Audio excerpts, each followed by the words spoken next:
What screenwriting mistakes have you made in your earlier work that you've corrected? Oh, so many mistakes in my early work. The biggest one, and it still survives in a short film that I made, was monologues. Oh my God, I used to write some obscenely long, pretentious monologues. As you can probably tell, I'm very opinionated about things, kind of philosophical about things, and I would put way too much of that into my characters, and it was annoying.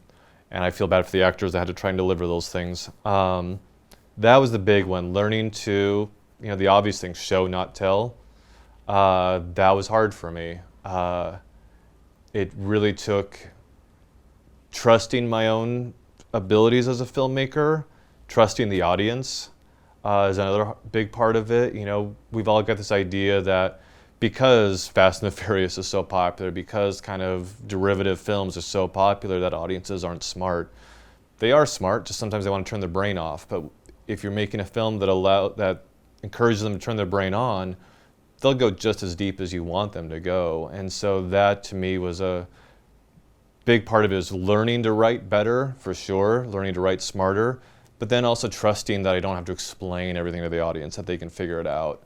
And that took time and experience, going to festivals and seeing how audiences responded to my films, seeing how they responded to other films, and just, learning to trust both myself and audiences was the biggest change for me, and not being so on the nose about my writing.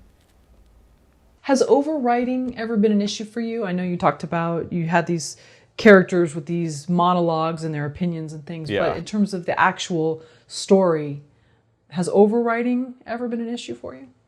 I haven't done that much overwriting. Blood from Stone, I definitely chopped a good chunk of it off. I mean, I already knew the film that I had in my mind was not going to be a 90-minute film. It was going to be, I was assuming, at least 145, 150, maybe even 155. The fact it's over 2 hours, my distributors weren't happy about that, but upon seeing it, they're like, it works, it's tight. It's a tight 2 hour and 4 minute movie, but even with that, the script itself did have some, and it was really that. It's still my natural go-to is I'm going to write it down, and then so I had a lot of dialogue that was way too long. I'm sure you noticed there's the scene of the brother and sister in the bar talking. That goes on for a little while. I love it. A few people that love it. Some say it's too long. I left it in. I think the actors did great with it, so I enjoy it on that level. But yeah, I do find myself doing that, and I oftentimes, my first draft and my second draft, maybe first to third draft, there's at least a 10-page difference of how much I've cut out. Frey was the only one that wasn't that way. Frey was just a very short, succinct script. The actual script for that is just over 60 pages. It was a very short, succinct one. So. And was a lot of the dialogue improv?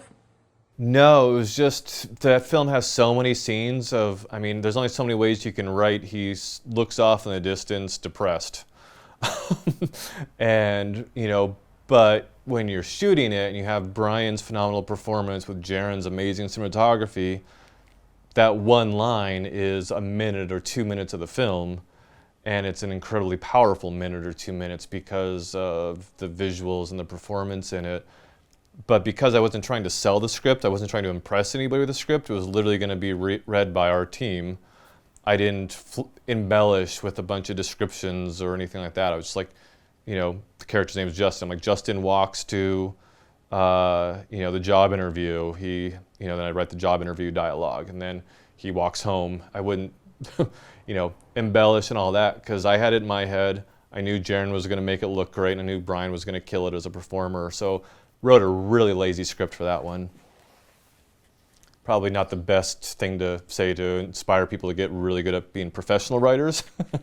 But because, like I said, I wasn't trying to sell it, I wasn't trying to impress anybody with it, I just wrote it for me and my little crew. So that's why that one I got away with being lazy.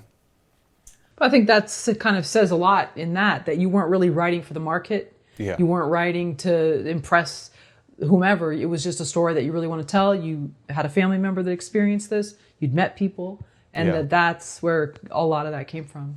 It was wild too because when it came out and we got the good reviews and stuff like that, I got an email one day from the Academy of Motion Pictures Arts and Sciences, and they requested a copy of the script for their permanent library, which was amazing.